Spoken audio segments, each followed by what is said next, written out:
Quá đang mắc cái chỗ vai đâu. Cửa sau đã mở.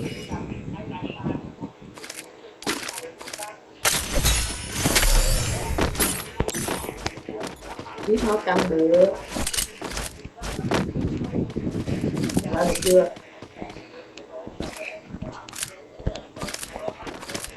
Không.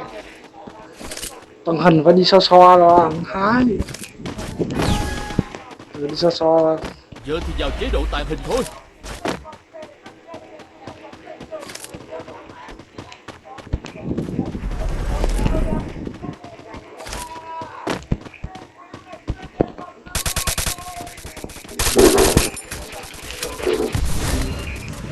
Help me!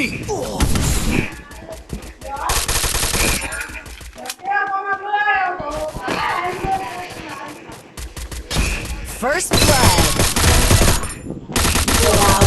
Double kill. Double kill. Đấy, hơi đáng nha.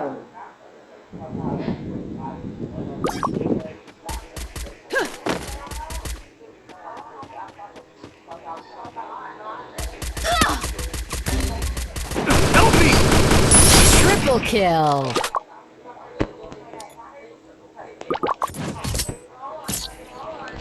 Sai rồi, sai.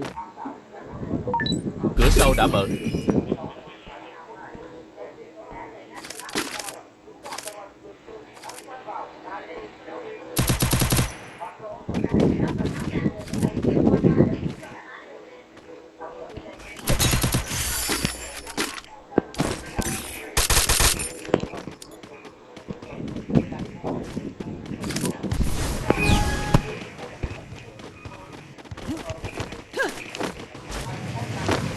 Head there. Cái chỗ này, cái con boss này.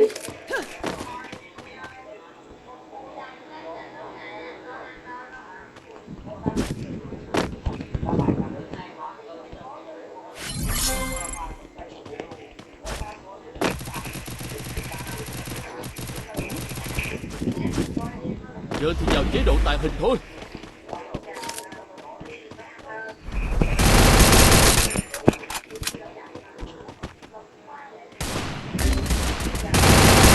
Help me! First blood. Go for the airdrop. Help Cái me! ngóc này lạ lắm. Double kill.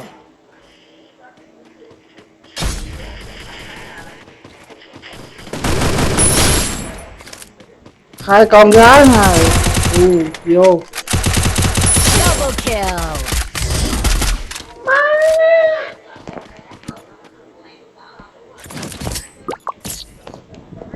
Kệ. Cửa sau đã mở. Medkit for everybody.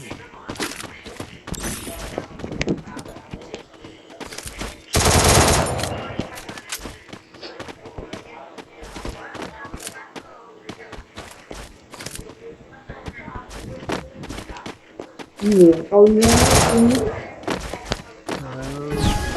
Ghê vậy cha.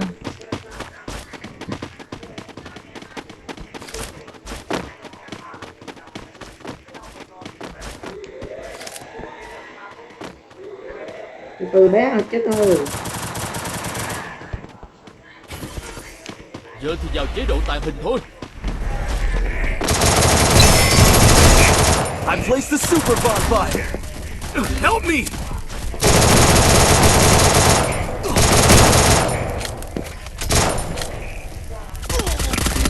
Help me! First Enemy blood. very close.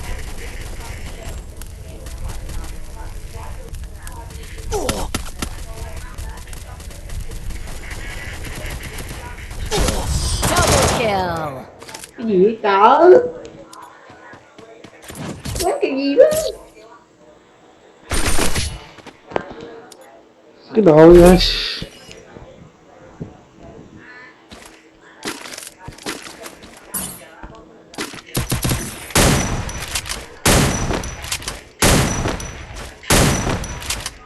Resources here.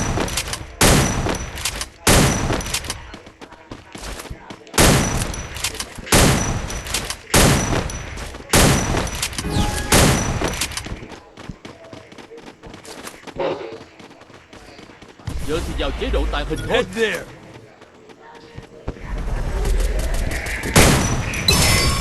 Enemy spotted. Head there.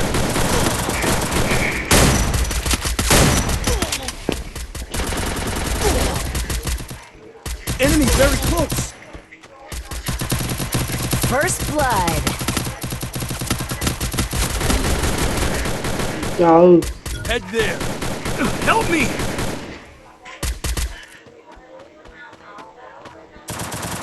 Sau lưng, sau lưng.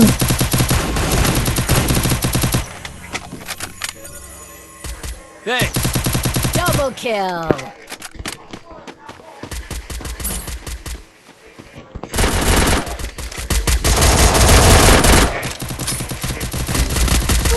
Help me. Vô đi rồi.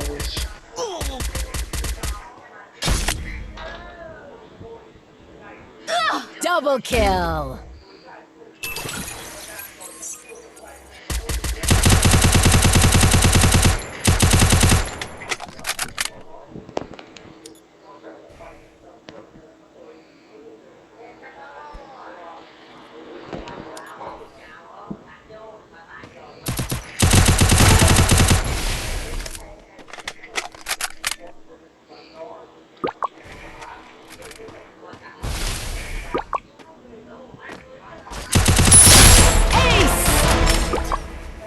Đủ ai ghê cha.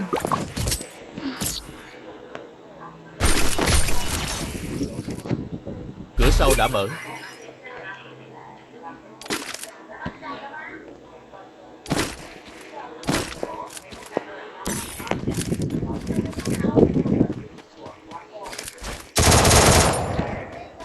Restored EP for everybody. Head there. Nó gạt ngu không nha. Tôi đứa ngu thì. Từ từ đâu. Tàng hình đi từ từ thôi.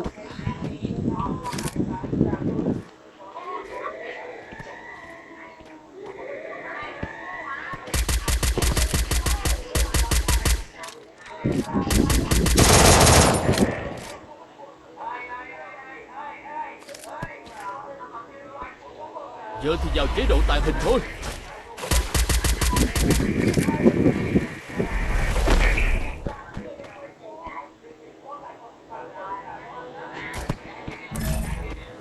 I deployed a smoke grenade. Head there.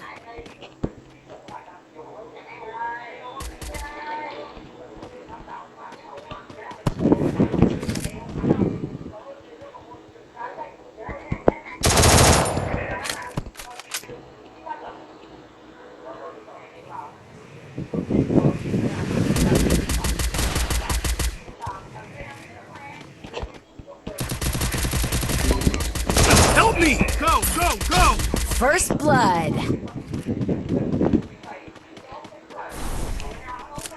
Giờ thì vào chế độ tàng hình thôi.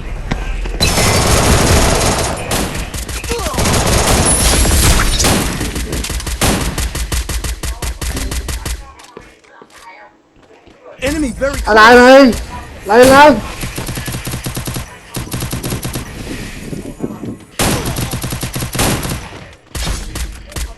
Help me! Lên.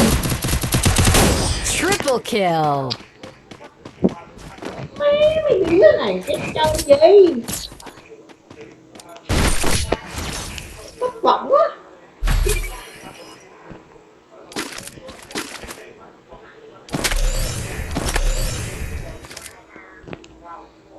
Medkit for everybody.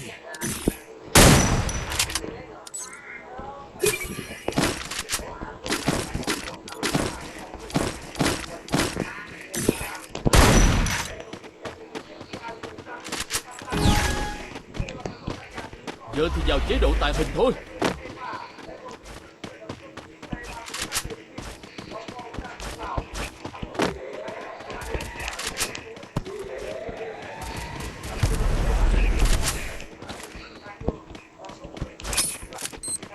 Head there.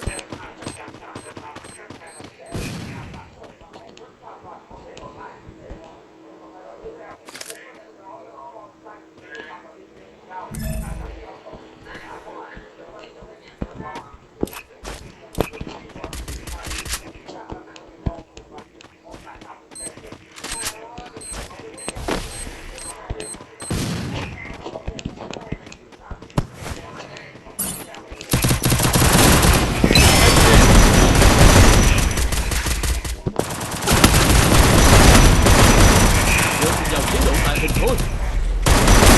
First blood.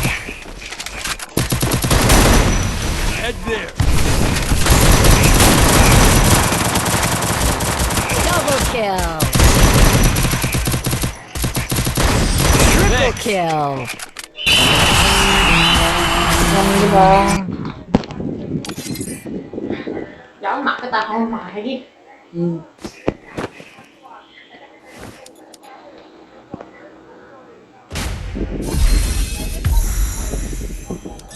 Không ai có thể lần ra tôi. Không một ai.